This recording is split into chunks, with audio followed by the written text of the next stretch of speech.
C'est un véritable plaisir de vous retrouver, chers téléspectateurs. Bienvenue dans ce journal du 27 novembre 2021, dont voici les principaux titres. Le porte-parole du ministère de l'Intérieur appelle les Burundais à s'adresser aux services habilités en cas d'absence d'un des leurs. Appel lancé aujourd'hui au moment où ces derniers temps, il se remarque des cas de simulation d'enlèvement. Vous aurez les détails dans cette édition. Nous allons également vous parler de ce que la reconnaissance plutôt individuelle des responsabilités dans les violences de masse peut permettre, surtout aux auteurs de masse. Nous allons également revenir sur cette actualité internationale. Un variant du Covid-19 baptisé Omicron aurait été détecté en Afrique du Sud. Tout de suite, les détails.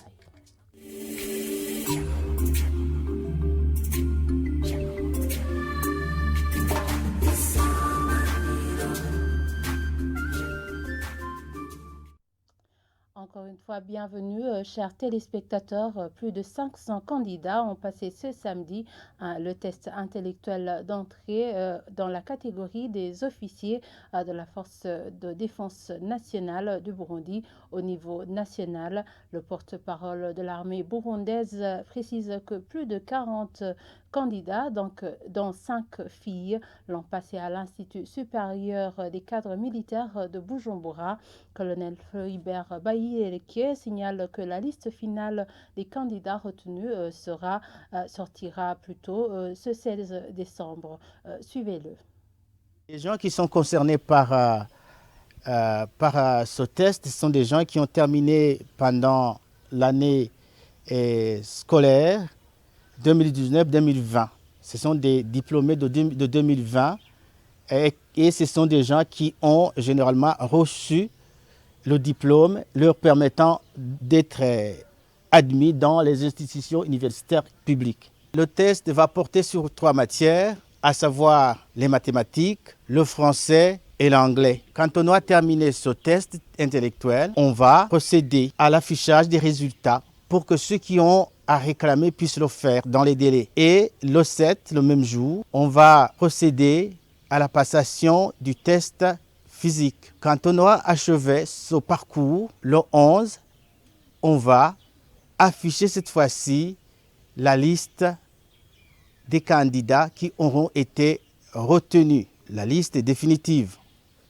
Mais la liste qui va montrer les gens qui ont été retenus à proprement parler sera affichée le 16. Quand on aura achevé ce parcours, on va procéder au ramassage des candidats à partir de leur lieu, c'est-à-dire à partir de leur province de provenance, et ils seront acheminés jusqu'à l'ISCAM, où ils auront cette fois-là à passer et notre test médical. Et ce test médical va déterminer en fait le nombre de gens qui seront retenus pour commencer le processus d'apprentissage, le processus de familiarisation avec l'armée. Le nombre de gens qui se sont fait inscrire sont 538 et parmi ceux-là, on dénombre 38 filles. Toutes les ethnies sont représentées, mais ici on pourrait dire que pour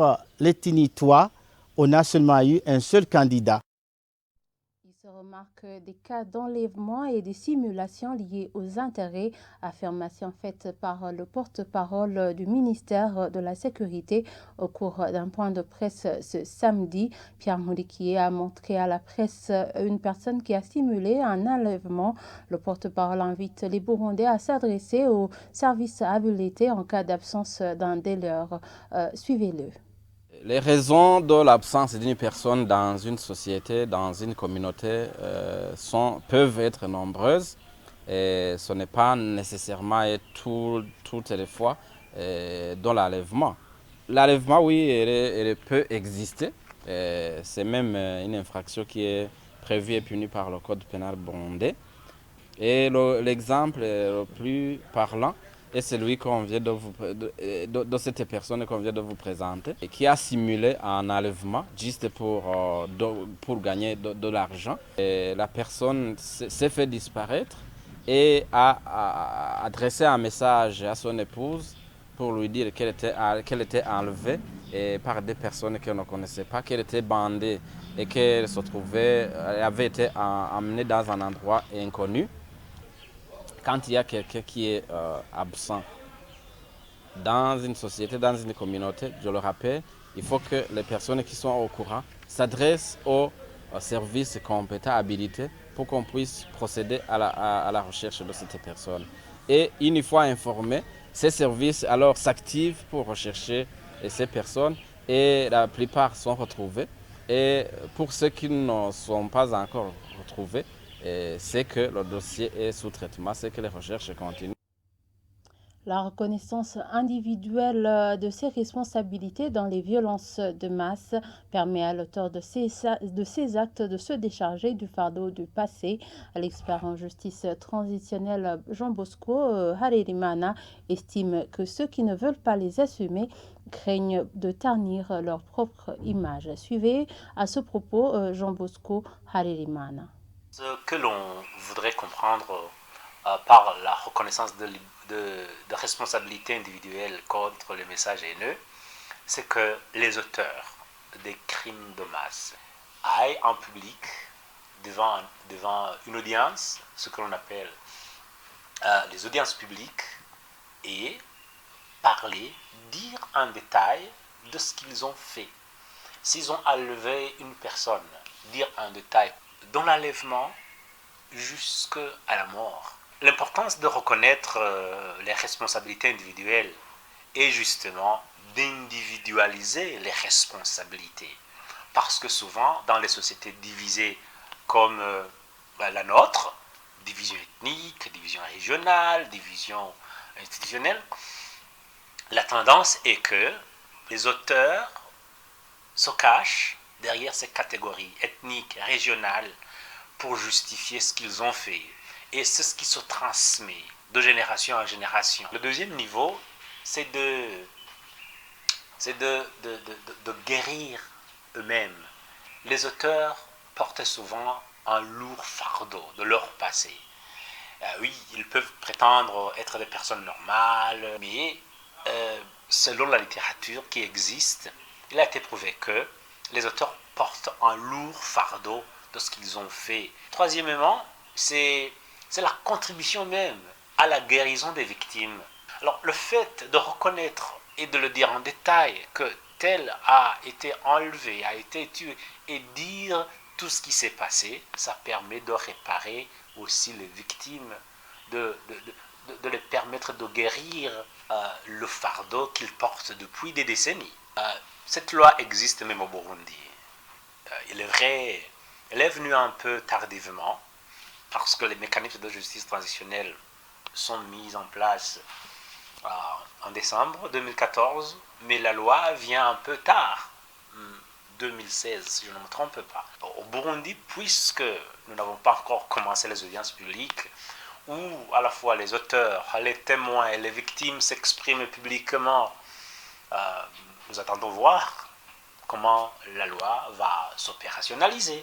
Et ailleurs, la CVR a encouragé, les commissions vérité, les commissions de réconciliation, a encouragé les auteurs à demander l'amnistie contre la vérité. La vérité, c'est-à-dire l'auteur accepte de dire tous les détails de ce qui s'est passé et en contrepartie, une commission, un comité de la commission vérité analyse sa demande et lui donne l'amnistie. Et c'est ce qui a fait l'apogée de la commission sud-africaine. Page santé maintenant, le cancer de la prostate est une maladie qui ne peut présenter aucun symptôme chez le malade. La précision est du docteur cancérologue et urologue Shaban Maribo. C'était dans une conférence publique qu'il a tenue sur la sensibilisation de cette maladie. L'un des défis dégagés dans cette conférence pour faire face à cette maladie est qu'il n'y a que 5 spécialistes urologues qui peuvent traiter cette maladie. Suivez-le. Le cancer de la prostate, c'est un cancer qui peut évoluer en 4 stades. Habituellement, il n'y a pas un symptôme spécifique pour le cancer de la prostate. Dans les 2 premiers stades, aucun symptôme. C'est le malade qui vient sans aucun symptôme, qui on a fait un examen et on suspecte un cancer de la prostate. Et quand on prélève, on prend des prélèvements au sein de la prostate, on découvre un cancer de la prostate. Mais dans les 2 derniers stades, ça veut dire stade 3 et stade 4, dans ce cas-là, le patient peut avoir des signes beaucoup plus de signes urinaires. C'est un patient qui urine beaucoup de fois la nuit. C'est un patient qui ne peut pas attendre que se patienter avant d'aller d'aller uriner.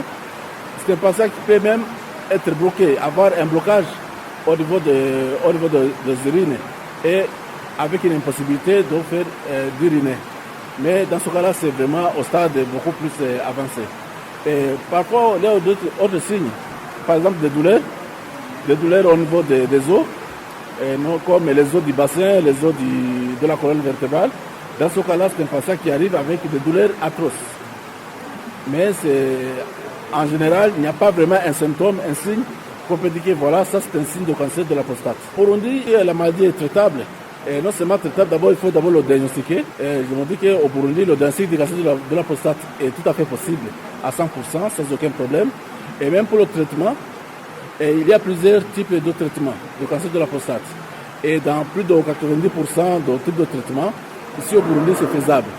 Donc, je peux même interpeller la population de se faire soigner cette maladie, le cancer de la prostate, même ici, localement, au Burundi, sans aucun problème.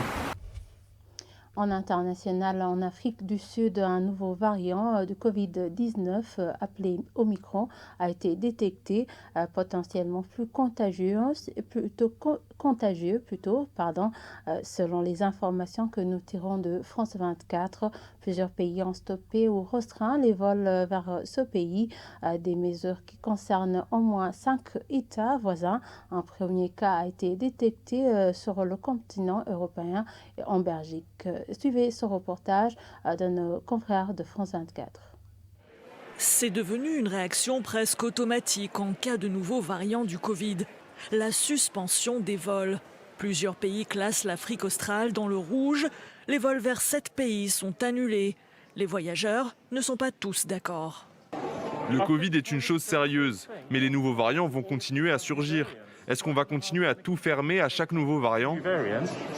La réponse est oui pour certains pays, notamment ceux de l'Union européenne, qui ne veulent prendre aucun risque. Il faut dire que le variant Omicron a de nombreuses mutations et pour certains chercheurs, il pourrait être particulièrement contagieux.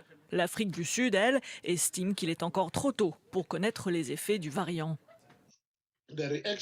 C'est pour cela que nous estimons que les mesures prises par certains pays, notamment la suspension des vols, sont contraires aux principes et aux normes de l'Organisation mondiale de la santé.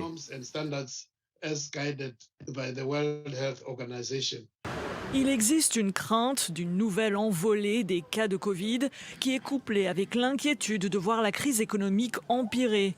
L'année dernière, le confinement a aggravé le chômage, la pauvreté et augmenté le nombre de personnes souffrant de la faim. Et voilà, c'est ici que nous clôturons ce journal. Merci de nous avoir suivis et très bon week-end à tous.